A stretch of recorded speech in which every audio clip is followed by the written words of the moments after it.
Good day everyone. We are the Group 1 and we're going to tackle about strategic management and project selection. Strategy is a deciding how the organization will compete with its rival in the industry. A project covers a strategy for a new product, service, and process. It is vital for the success of a project to be parallel with the organization's strategic goals. The project managers should therefore have a very good understanding of an organization's strategy. In contrast, strategy management adapts to change in the external environment to maintain a competitive advantage. An organization must constantly monitor its political, legal, economic, social, cultural, technological, and natural environments in order to stay current on external changes. Therefore, with a suitable mission and strategy, a project must be picked that is aligned with the organizational strategic goals. Project Management Maturity. Project management maturity is the progressive advancement of the project and multi-project management proficiency in approach, methodology, strategy, and decision-making process. The appropriate level of maturity will differ for every organization based on its definite goals, strategies, resource capabilities, scope, and needs. As an organization becomes more mature, it begins to train a pool of project management professionals.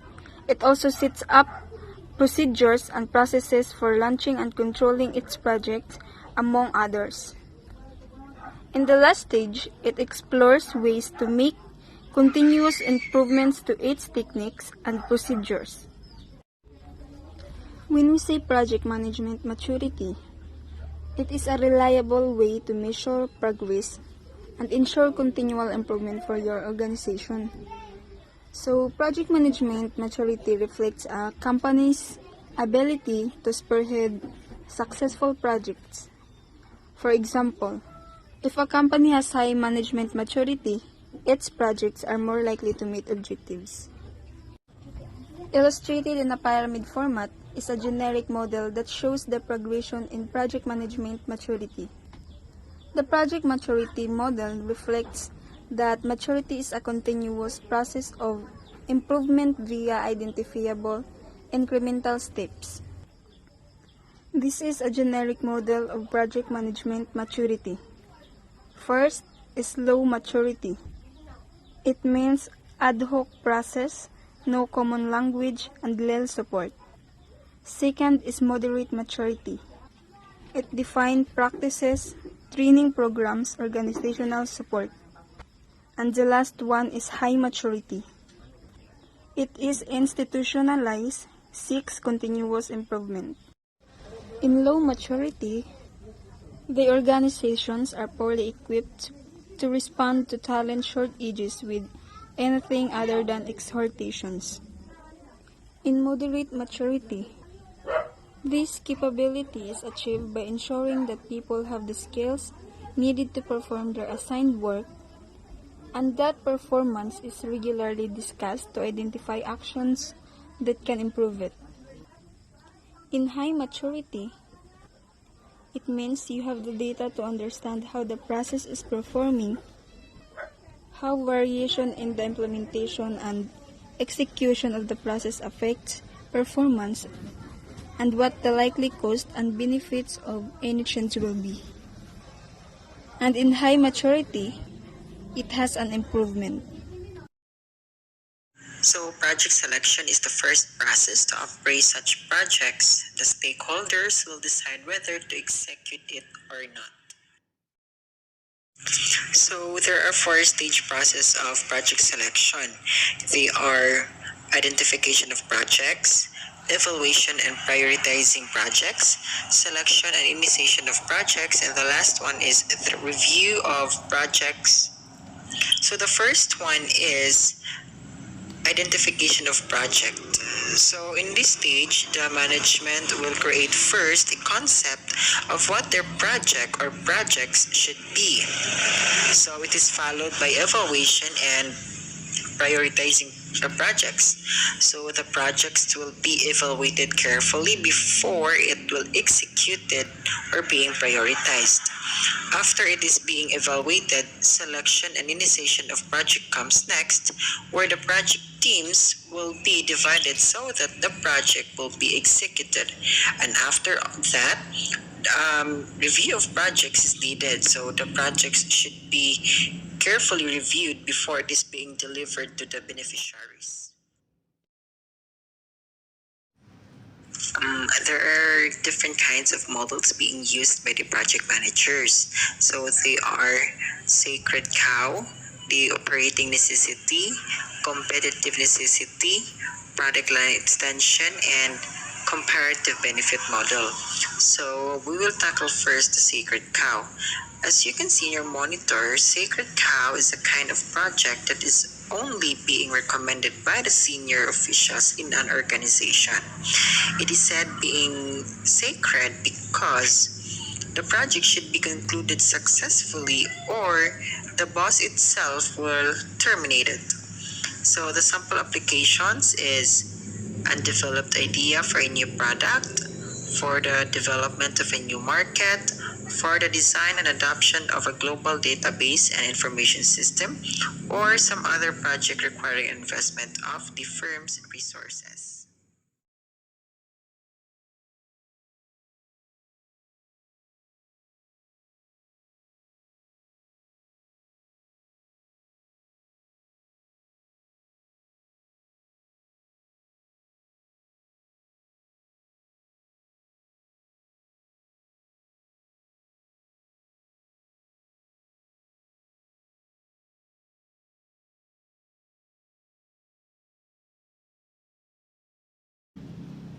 So, project portfolio management or PPM, it is a formal approach that an organization can use to orchestrate, prioritize, and benefit from projects.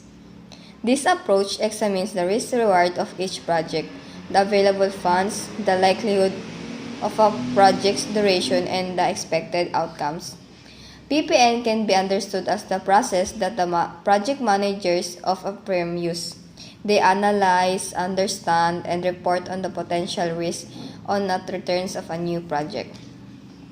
So PPM is a process that needs to be taught and trained to the team members to let them know which are the best ways to manage the project and its dynamic. There are three phases of the project portfolio management. The first one is preparation. In business, preparation is a management to set up details to achieve a goal of making a profit.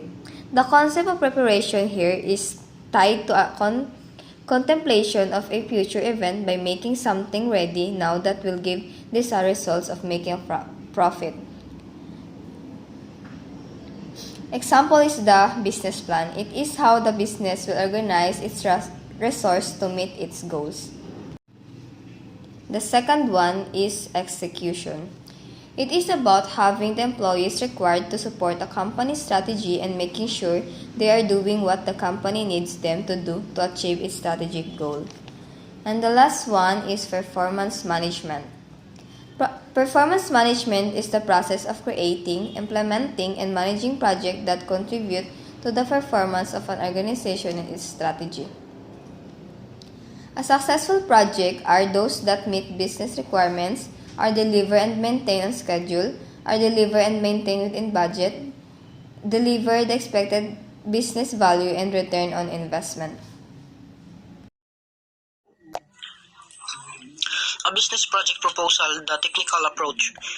The set of documents presented for assessment is called project proposal.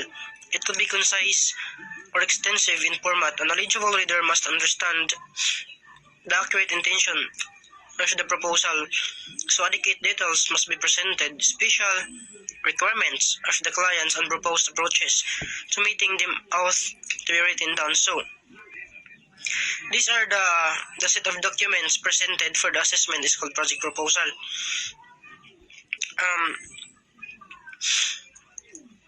If you're going to make a business project proposal, dapat dapat ma-present niyo ang mga papers like your resumes then mga format. Then an eligible reader must understand the accurate intention. Then ang magbasa ani dapat nakasabot ni siya sa business project proposal na nga i-present. Like for example, ang i-present nila mga special requirements, mga requirements of the clients and proposed approaches to meeting them off. And then estimates of the time needed, the cost, and the materials used are placed in the implementation plan. A list of all equipment, overhead, and administrative cost is also included to ensure that resource constraints are followed. Personnel, equipment, and resource usage are recorded on a periodical basis. So, estimate of the time needed, then cost ang magastuan mga materials dapat makabutang sa pag-implement sa plano. A list of all equipment, ang mga list ng mga equipment, also mga gamitonon, then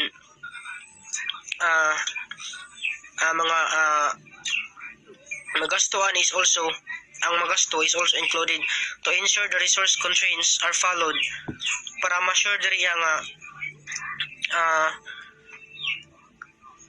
masunod ang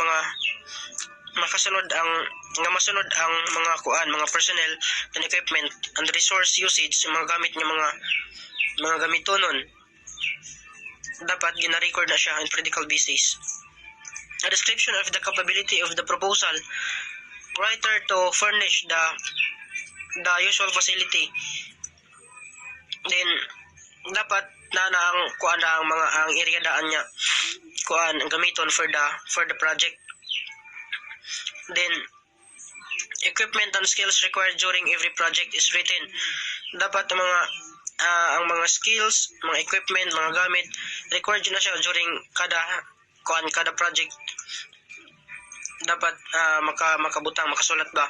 A section on how to administer the project must be fully explained under proposal. So syempre kada project you must fully explain project. How change orders will be handled under cost estimation should be addressed in the administrative section. The proper time submission of the deliverables like a budget report, audit report, and evaluation is covered. Then included na diri ang mga budget report ang audit, then evaluation covered. A full resume for each person must be attached for to the proposal. A full resume for each person must be attached to the proposal, especially for outside clients. This document intends to pursue a likely financer of the project that the proposal and the proposing group are worthy of support. So, in every resume, you must attach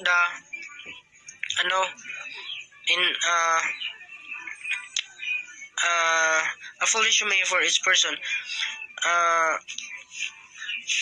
In every resume, a person must attach the proposal. So, in every person sa group dapat ang resume ani naka-attach siya sa proposal ninyo ang gihimo, especially for outside clients. This document intends to person likely financer para mainggan niyo ba ang financer to support your business project proposal. Then dapat ang mga tao dire for the business project proposal is sila mga corresponding titles and mga qualified sila ba for the said project. And cover letter. A cover letter as an important marketing instrument. Make clear the primary nature and general benefits of the project using simple technical language. And executive summary. As 1, 2, or 2 pages synopsis of the project, nature of technical problem to be solved, broad description of the problem to be resolved or project to be done, and number 2, main subsystem of problem or project, and how to approach the solution of technical problem. And number 1, methodology for resolving the problem, unusual clients for requirements. Number 3, the test and inspection procedure. Plan for the implementation of the project. Approximate time, cost, and materials for each subsystem and the whole project. So, when you said plan for the implementation for the project, included rin ang cost and materials for each subsystem and whole project. Abal na diri ang mga magamit ana sa kuan for the project. Sa tanan mga kibalitanan na tanan magamit for the project. Set up major milestones to break the project into pieces. Record equipment overhead and administrative cost mga nagamit, mga gamitonon, mga nagasto, and create contingency plan. And create number 4, create contingency plans like slack time. And plan for logistic support and administration, control over subcontractor. Number 2, nature and timing of all reports, progress ang kalambuan sa trabaho ana, din budget, din audits, change management, then termination procedure. So if there is a termination procedure, if naitrabahan diri ang kuan kanang like for example pasaway, so you should terminate him or her. Then touch of class capabilities, artist renderings, meeting facilities, video conferencing, computer graphics. Yan ang mga ang mga area na nga pwede himuan og kuan mga meetings. Then description and past experience of the project team. List all key project personnel with the titles and qualification. So diriya kuan na diriya ang mga personnel nila dapat with titles and then qualification mga dapat qualified jud ang mga personnel na diriya. Then include the full resume of each principal. Apil na ang mga resume nila dapat na upload of each principal. Provide all pertinent references. So dapat na while they are showing the resume, dapat na sila sa meeting dapat na sila mapakita ang references that they are qualified for that job.